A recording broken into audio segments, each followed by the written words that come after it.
ஸ்டார்டிங்ல மூஞ்சில கர்ச்சீஃப் மாட்டிருக்க ஒருத்தரை கொலை பண்ணி தூக்கிட்டு வந்துட்டு அவர் வீட்டுல அவர் தூக்குல தொங்குன மாதிரி செட்டப் பண்ணி வச்சுட்டு போறான். அர்த்தனா முனியாண்டி கிட்ட சுரேஷ் பத்தின டீடைல்ஸ் கேட்க, முனியாண்டி சுரேஷ் இந்த ஊருக்கார பையன் தானா, அவங்க அம்மா சின்ன வயசுல இறந்துட்டாங்க, அதனால அவங்க அப்பா செகண்ட் மேரேஜ் பண்ணிக்கிட்டாரு, அவங்களுக்கும் இந்த பையனுக்கும் செட் ஆகல, அதனால அவங்க அப்பா தான் ஹாஸ்டல்ல சேர்த்து விட்டுருக்காரு. ஹாஸ்டல்ல விசாரிச்சு பார்த்தா எல்லாருமே ரொம்ப நல்ல பையன் தான் சொல்றாங்க. மேக்ஸிமம் ஹாஸ்டலுக்குள்ளேயே தான் இருப்பானா, வெளியெல்லாம் எங்கேயும் போக மாட்டானா. அன்னைக்கு கூட அவங்க அப்பாக்கு உடம்பு சரியில்லை பாத்துட்டு வந்துறேன்னு சொல்லிட்டு அவுட் பாஸ்ல சைன் பண்ணிட்டு தான் போயிருக்கான்னு முனியாண்டி சொல்ல, மொபைல் ஏதாவது யூஸ் பண்றானா அப்படின்னு அர்த்தனா கேட்க, ஹாஸ்டல்ல அலௌட் இல்ல, யூஸ் பண்ணா தெரியாம தான் யூஸ் பண்ணணும், ஆனா அதையும் விசாரிச்சு பார்த்துட்டோம், யூஸ் பண்ணல அப்படின்னு முனியாண்டி சொல்றாரு. இப்ப அடுத்து என்ன பண்ணலாம்னு அர்த்தனா அவர்கிட்ட கேட்க, அவர் சுரேஷ் பாடி கிடைச்ச இடத்துல இருந்து இன்வெஸ்டிகேஷன் ஸ்டார்ட் பண்ணலாம்னு சொல்ல, அர்த்தனாவும் வேற வழி இல்ல அதான் பண்ணி ஆகணும் அப்படின்னு சொல்றாங்க.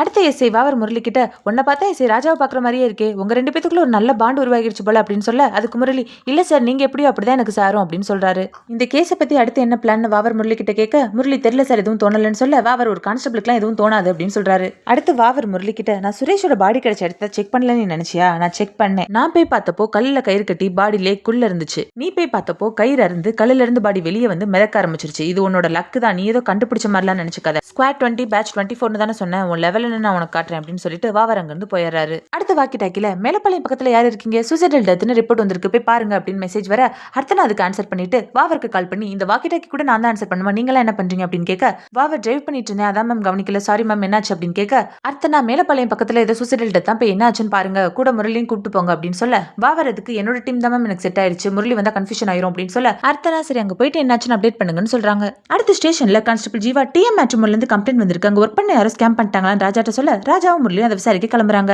முரளி வெளியே காத்தடிச்சிட்டு இருக்கா, லலிதா முரளி கிட்ட வந்து, அன்னைக்கு என்ன காப்பாத்தின மைம்பா என்னோட ஃப்ரெண்ட் தானே, இன்ட்ரோ கூட தேங்க்ஸ் மட்டும் சொல்லிக்கிறேன் அப்படின்னு சொல்ல, அப்ப ராஜா அங்க வந்து லலிதாவை பார்த்துட்டு, நீ என்ன பண்ணிட்டு இருக்க அப்படின்னு கேட்க, லலிதா இங்க தான் சார் ஆஃபீஸ் போட்டிருக்கேன் அப்படின்னு சொல்ல, ராஜா அதுக்கு வாழ்த்துக்கள் சொல்ல, முரளி ராஜாவும் அங்க இருந்து கிளம்பிடுறாங்க. அடுத்து அந்த சூசைடல் டெத் கேஸை விசாரிக்க வாவர் அவரோட டீமோட போக, இறந்து போனவரோட ஒய்ஃப் கிட்டையும் ட்வின் பிரதர் கிட்டையும் இவருக்கு பினான்சியலா ஏதாவது இஷ்யூ இருக்கா, இல்ல ப்ரொஃபஷனல் ப்ராப்ளம் பர்சனல் ப்ராப்ளம் ஏதாவது இருக்கா அப்படின்னு கேட்க, அவங்க அதெல்லாம் இல்ல சார், ஏன் இப்படி பண்ணான்னு எங்களுக்கே தெரியலன்னு சொல்றாங்க. அடுத்து முரளியும் ராஜாவும் அந்த மேட்ரிமோனிக்கு வந்துட்டு கம்ப்ளைண்ட் ரைஸ் பண்ண அந்த மேட்ரிமோனியோட ஃபவுண்டர் தர்மலிங்கத்தை பாக்குறாங்க. அவர் இவங்க கிட்ட, எங்க ஆடிட்டர் 5 கோடி ரூபாய் திருடி இருக்காரு சார், அதை எங்க சீனியர் எக்ஸிக்யூட்டிவ் தான் கண்டுபிடிச்சாங்க, அதனால தான் நான் உங்ககிட்ட கம்ப்ளைண்ட் பண்ணேன் அப்படின்னு சொல்றாரு. இவங்க ரெண்டு பேரும் சீனியர் எக்ஸிக்யூட்டிவ் பார்க்க வெயிட் பண்ண, அவங்க வர ரொம்ப லேட் ஆகுது.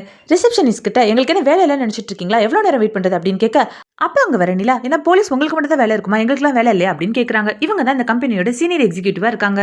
ராஜா நிலாவை பார்த்ததும் ரொம்ப சந்தோஷப்படுறாரு. நிலா அவங்க ரெண்டு பேரையும் ஒரு ரூம்ல உட்கார வச்சுட்டு அவங்க கிட்ட சில ஃபைல்ஸ் எல்லாம் கொடுத்துட்டு, இதுல தான் ஆடிட்டர் பண்ண ஸ்கேம்லாம் இருக்கு, இதை கொஞ்சம் டீடைலா பாருங்க அப்படின்னு சொல்லிட்டு அங்க இருந்து போயிடுறாங்க. முரளி ராஜா கிட்ட, சார் இதெல்லாம் நம்ம வேலை இல்லையே அப்படின்னு சொல்ல, ராஜா அதெல்லாம் எனக்கு தெரியும் நீ பாரு அப்படின்னு சொல்றாரு. முரளிக்கு என்ன நடக்குதுன்னு புரியல. தண்ணி குடிச்சிட்டு வரேன் வெளியே போக, வெளியே கம்பெனில இருக்க ஸ்டாஃப்ஸ் எல்லாம் பேசிக்கிறத கேட்கறாரு. நம்ம மேடம் பாரு போலீஸே எடுத்து பேசிட்டாங்க அப்படின்னு ஒரு ஸ்டாஃப் சொல்ல, அதுக்கு இன்னொரு ஸ்டாஃப், அவர் தான் நம்ம மேடத்தோட ஹஸ்பண்ட் அப்படின்னு சொல்றாங்க. அப்பதான் முரளிக்கு என்ன நடக்குதுன்னு புரியுது. ஃபைல்ஸை பாக்குறேன், ஃபைல்ஸ்ல இருக்க டவுட்ஸ் எல்லாம் கிளியர் பண்ணிக்கிறேங்கிற பேர்ல ராஜா நிலா கூட டைம் ஸ்பெண்ட் பண்றாரு. அடுத்து வாவர் போலீஸ் ஸ்டேஷன்ல சூசைட் பண்ணிக்கிட்டவரோட ஒய்ஃப் கிட்டையும் தம்பி கிட்டையும் விசாரிக்கிறாரு. அவர் ஏன் சூசைட் பண்ணிக்கிட்டாருன்னு வாவர் கேட்க, இவங்க தெரியலன்னு சொல்ல, அவருக்கு பிசினஸ்ல யாராவது எதிரிங்க இருக்காங்களான்னு வாவர் கேட்க, இவங்க தெரியலன்னு சொல்ல, எதை கேட்டாலும் தெரியலன்னு சொன்னீங்கன்னா அப்புறம் இப்படிதான் கேஸ் சால்வ் பண்றது அப்படின்னு வாவர் கேட்கறாரு.